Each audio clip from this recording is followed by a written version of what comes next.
Hi guys, it's Blackie. Okay, today is Sunday and I am packing for my gathering. For those of you that may not know, I put on a camp out gathering every spring, and that will be March 23rd through the 26th at Geneva State Forest in Lower Alabama. Same place I've put it on the last 6 years. I have firewood, we have concrete picnic tables, there's plenty of campsites. There will be 2 porta potties provided by the state. There is no running water on site. Bring your own water or have the ability to filter water from the lake. You can get that all day. I will have a cord of seasoned firewood brought in, so we got firewood. Okay. You're not far, about 5 miles from a little convenience store where we can pick up ice during the day. I've had several people ask about that. Yes, you can drink on site. Do not go over the deep end. Yeah, have a drink, enjoy yourself, but behave yourself. That's all we ask. Okay. You cannot shoot guns down there at the lake. Sorry for those guys that wanted to bring cabin ball revolvers. I'm sorry. Because it's a state-run lake, that's not the kind of event it is. It's a camping area, so we can't have firearms going on down there as far as shooting, etc. So that's not what this is. I hope that's answered those quick questions. But let's talk real quick about my preparations and packing. And a lot of you asked me to show my Nighthawk knapsack and my Blackbird haversack now that I've got it in production and we're on an actual full run. Why haven't I showed it before? I didn't have one yet. When we did the first run of 25, all 25 went out. I didn't get one. And so I just got mine in the 1st of February, and the first camp out I got to carry it to was to Duggar Mountain to Frozen Foot. So I've had just a little bit of time to actually use it in the field. And I'm still getting feedback from everyone who got one from me, and I greatly appreciate your feedback, guys. It's been a big asset and a big help. Thank you very much. But let me show you my rucksack and my haversack and how I'm doing a little bit of preparation for my packing up to go to my event. Okay. This is the Nighthawk and the Blackbird together. Okay. Let's start with the Nighthawk rucksack knapsack. It's one great big bag. On the inside it has a, if I can show that, it has a large pocket back here in the back. What I use that pocket for is a place to carry a piece of foam or something to be a sitting pad. This is a pad I can put underneath me in a hammock for a little bit of warmth, a dry place to put my butt, etc. So that's where that goes, and that acts kind of like a frame for the pack to hold its shape. All you do is tuck the 2 corners in, grab the middle, and start working it down. I tend to bow it up a little bit or even roll it a little, and then just start shoving it down into it. It'll go. Okay, now that I got that in there, I'm going to take one of those big garbage bags, you know, the 6 mil construction garbage bags. I use this for a ground cloth underneath my hammock at night, also as emergency rain gear. You know, whatever I need a sudden, a big weather area, a little disposal, that's what this is for. I'll grab this and I'm going to go between there and the front, toward the middle of the pack, so to speak, of that bag, with that foam in behind it. All I'm going to do is just grab the middle and run it all the way down arm's length, tuck it in so it lays flat. Now that makes a nice flat padded back for my back to carry all my gear with. And while we got it this way, let's look at the straps. Up here at the top you got the 2 D-rings. That's where the Alice pack straps attach. Along both sides you have this wide webbing that you can stick a finger through or whatever, and you can tie gear to it. That's one of the parts of the design that I set up so that I can tie additional gear to this as I need. Along the bottom there's one of those strips as well. And then you have the reinforced D-rings for attaching the Alice straps to. Now I chose instead to come down here and hook to the webbing in the very corner. There's a small one on both corners where it turns, where the Alice just naturally wants to hook. I can hook it here if I want to. It's just how it carries better for you. Some of you bigger guys, this is where you're going to want to hook it to. For me, I wanted to hook it down there. I'll use this for hooking additional gear a little later on. Now, up here at the top, there is a tube that runs from here all the way across. You take your Blackbird haversack and you run the strap in, and it comes all the way through, and then you hook back to your D-rings there.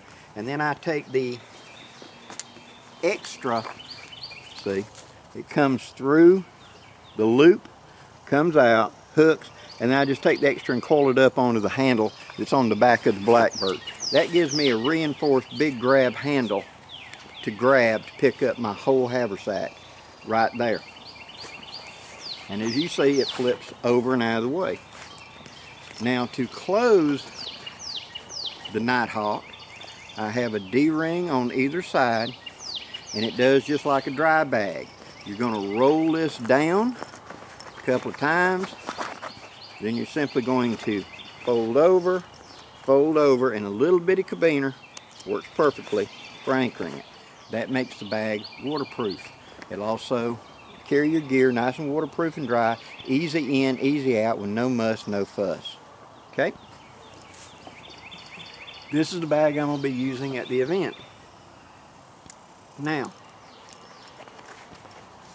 one of the things I like to do, especially when you're carrying in clothing and you're carrying in stuff on a multi-day event, is I like to organize my pack to have it set up where I've got a series of things that I'm going to be getting. For example, this is a complete set of clothing. Let me show you how I arrange this right quick. Okay, here's one of my favorite ways to cut down on bulk and pack clothing. Now that is a complete set of pants, shirt, and socks right there ready to go. Now I'll show you how I did this at the end of this, but right now let me show you the beginning of it. By doing it like this, I can stack it in the bottom of my pack and do so many days on top. So if I'm gonna need 3 days worth of clothing, I've got, that is 1 complete day's worth of clothes, which I can actually wear for 2 days, and we know that. But let's say I need the one I'm wearing when I come in, I wear that for 2 days. I then change to this clean set. The old set is rolled up this way and put in the bottom of the pack, and the next one is rotated up. Then on the next day I do this. So with 2 of this and the one I'm holding, that's basically a week's worth of clothing set up to keep me going. Now that's, for those of you that were in the military, it's Ranger rolls, and I will show you how to do that in just a second. But I use these old military pants to do it with, and it works really well. Tough part sometimes getting it back out, but we'll get it.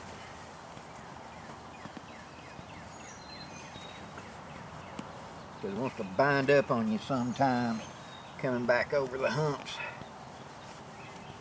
You don't roll it tight enough, and I really didn't. I was lazy, I'll admit it. Okay, so there's a pair of socks, there's a new t-shirt, and a whole pair of pants. Now something else you can get right now is this. Now you would think when you first look at this that this bag is actually a dry bag, because it's got the roll type top on it, and then it's got the buckle clip. But this pad right here is what gives it away. This is a one-way air valve that lets air come out rather than go in. And what that means is you put your clothing or you put your whatever soft stuff into it, and then you roll it down as tight as you can, and then you stand on it to squeeze all the air out of it, roll a little bit tighter and stand on it, and this is like a vacuum bag. You know them bags that you buy at the store that you use your vacuum cleaner to suck the air out of? Well, this is something that the Army came up with for use in the field for similar. It's waterproof whenever it's sucked down tight. So, into here, I'm going to take my pair of socks, put in the bottom. I'm going to take my t-shirt, and I'm going to put it in there. I'm going to take this big bulky pair of pants, which is the heavy winter canvas ones, by the way, and I'm going to shove them in there, just like this.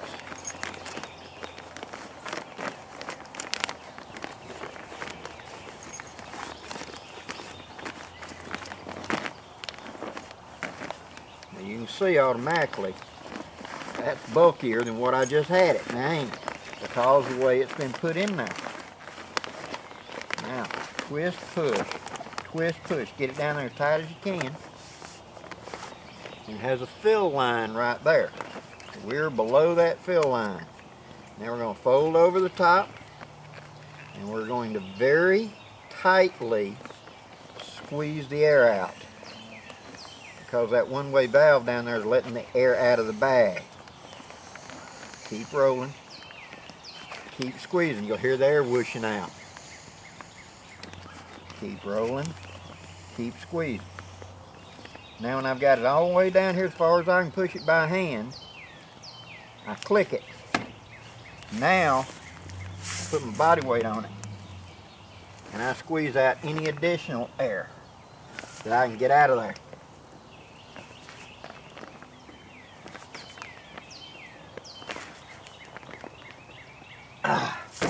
And thus, I make a small, compact, solid brick that's waterproof. Now I can carry that in the bottom of the pack just as well, and know that my clothing is going to be dry when I pull it out of this bag. Now I could put t-shirts, other things in here, your towel, your underwear, your polypro long handles, whatever, when I'm going to be in a real wet environment. And I got this for when I'm going canoeing to put in my pack, because there's a really good chance that that kayak could flip over, that canoe could flip over, and my pack could get completely wet. So this guarantees I got dry clothing to put on whenever I get out. And this will float because it is still trapped air, and since that one-way valve is keeping air from going in, it will sit here and hold it as a solid puck, so this will float. Let me show you how to range your roll. If you don't want to buy one of these spiffy bags, Sportsman's Guide had them on sale at the time of this video for $9 each. Okay. You're going to start by taking your pants, fold them, put that top button closed, make sure it's not rolled, seams down the middle, fold them in half, nice and smooth, lay them out. If you got cargo pockets, make sure that they're laid down as flat as you can. Okay, now you're going to take the top pants, pull it to the halfway mark, and you're going to do it like this so it comes out to the side. Okay, now since this is automatically thicker than that, I will take my t-shirt and I will fold my t-shirt in half, putting the big part up here at the top and letting the thin part come down here. I'm going to take it between the two layers just like that. And I'm going to take my socks and I'm going to lay them as single layers on top, alternating, just like that. Okay, now I'm going to take this side, I'm going to roll it as tight as I can get it up on top right there, so it's the edge of the folded pants. And I'm going to hold that, I'm going to go to the other end, I'm going to do the same thing, and I'm going to pull and roll it as tight as I can get it, trying to kind of twist away from me all the way up here. Alright, now I put those two together, making sure that this end is even. Alright, roll them tightly toward each other and then pinch it with my hand. Now lift up, and I'm going to reach into the open breeches leg, come down over the top, grip the top of both stacks, and start working down the sleeve, the leg, just like this. Now if you got a pocket like it's going to stand up, you're going to have to turn around and get to it. Once you get it going, you turn to the top and pull it toward you, pushing the center in. And once you get it pushed in, like that, those pull tabs for cinching up your cuffs, that's what you pull up and put a loose bow in, just like that. Now lay her down flat, pat it. Now you got it nice and flat and compact to put in the bottom of your pack, so you know that's 1 day, actually 2 days worth of clothing ready to go. So the clothing I'm wearing when I come in, plus 2 stacks of this, that's a week's worth of clothing right there. I'm good to go. So with this is going to go in the bottom of the pack and be the base of the pack. There'll be 2 of these in the bottom of the pack. With the clothing that I wear in, which I'll wear for 2 days, I'll swap socks. I'll have an extra pair of socks that kind of floats in addition to this. So I can pull them out tonight and put on my dry socks and my dry sleeping clothes. They'll be folded up on the very top of this. Those clothes will be taken off in the morning, and these clothes will be put back on. So I'll wear them 2 days. On the 3rd day, I'll pull one of these out, and my dirty clothes are rolled up like this, and they go to the very bottom of the pack, and up moves the next clean day of clothes. So with 2 of these and the clothes I'm wearing, I'm set up to go for up to a week. And this goes in the very bottom of the pack. This becomes the floor of the pack. By pushing it all the way to the bottom, it squares out and makes the bottom of the pack nice and flat, like that. So that whenever it's padded up, see, I've got the pad on the back and I've got my clothes in the bottom, it'll stand up. Now I know exactly what my gear is, and I can easily reach in and retrieve it.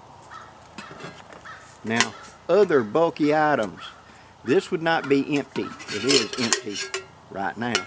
But I would pack this solid full of foods or other stuff that would be utilized, and then that would go in to the front, to one side. Now notice that when I put in that pad and those bags, that is going to pad my back and keep my back from being rubbed or bumped or stabbed by anything back there.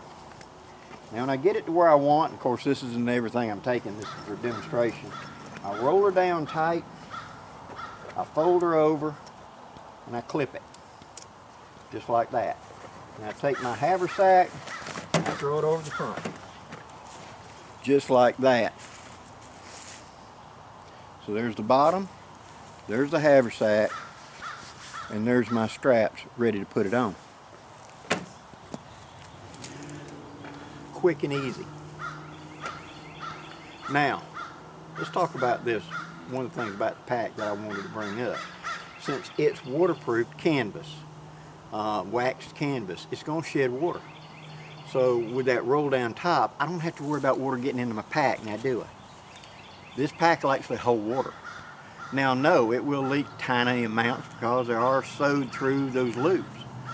But I could scoop up like 3 or 4 gallons of water in this thing and carry it back to camp, couldn't I? To refill something. There's an old thing we used to do with that garbage bag at a camp, was we'd come in like the Boy Scouts did, and we'd dig a shallow pit. Oh, about that deep, by about that long, by about that wide. So say 2 feet wide, 2.5 feet long, 6-8 inches deep, and you take a garbage bag, press down in it, and go dip up at the lake and get you all the water, come back and pour it into it and make a small pond, a sump, a water supply right there that I could dip water out of to put onto the stove to boil, onto the fire to boil. Because I'm going to boil my water, so filtered, clear, relatively clean water right there coming out of a clear lake or a clear stream or something. I wouldn't have to walk to the stream. I could have it there at my camp. Well, the Nighthawk will carry that and allow me to carry it back, and the Blackbird, and I've demonstrated that. One of the designs for that handle was you turn the bag inside out and use that handle and use it as a water bucket to carry water back up to put into such a thing. It works. So, I will be using this at my gathering, and if you're there and you want to come up and look at it, please do. Feel free to come up and look at it, and I'll be doing a more in-depth discussion about it, shooting a video while I'm out there to post whenever I get back, okay? Because I've had a lot of questions about it and I want to show it, but I'm just now getting it for me so I can actually do the field stuff and get out there and get a lot more hands-on, because I got the prototype that I made, but it's not the exact same dimensions as this, and so I wanted to try out the actual production one. And that's the reason that first run was really a trial run, to give you guys out in the field a chance to give me some feedback. And I really, again, appreciate all the feedback. I really, really do. It's been a big help. So, the Redneck Camper will be going along with me. For those coming, here's what the weather is supposed to be. As I understand it, Wednesday the highs will start being in the 70s. The lows will be in the 50s at night. By Saturday, it's supposed to be up into the 80s with a low in the 60s at night. They're not predicting rain at this time, but we're in the south. It's that time of year. Be prepared for it to rain hard, and be prepared for cold, just in case. Leave it in the truck or whatever if you don't need it, that way you can go get it. But be prepared. My northern friends that are coming down here, don't assume it's automatically, because a week ago, less than a week ago, just a few days ago, it was 88 degrees with the overnight low was 69. Last night, when I went to bed, they were projecting the high today to be 70 and the low to be 59. At 2 o'clock today, it was 48 degrees here, and now they're talking about it's going to be 27 in the morning. Welcome to the South. So you gotta be prepared. And since y'all are traveling, be prepared for warm, be prepared for wet, and be prepared for cold, just to make sure you're not caught. Guys, I'm really looking forward to this, and I'm really looking forward to spending time with you guys. If you can, please come and hang out, if nothing else, for a couple hours. Love to see you. And I will be posting videos while I'm gone. I'm going to go ahead and set them up, and they're set to load, so that you will be still getting your weekly videos while I'm out at camp. And then I'll shoot some videos out there while I'm at camp. Till next time, until I get back, guys, I'm wishing you safe journeys. Have a great day, guys.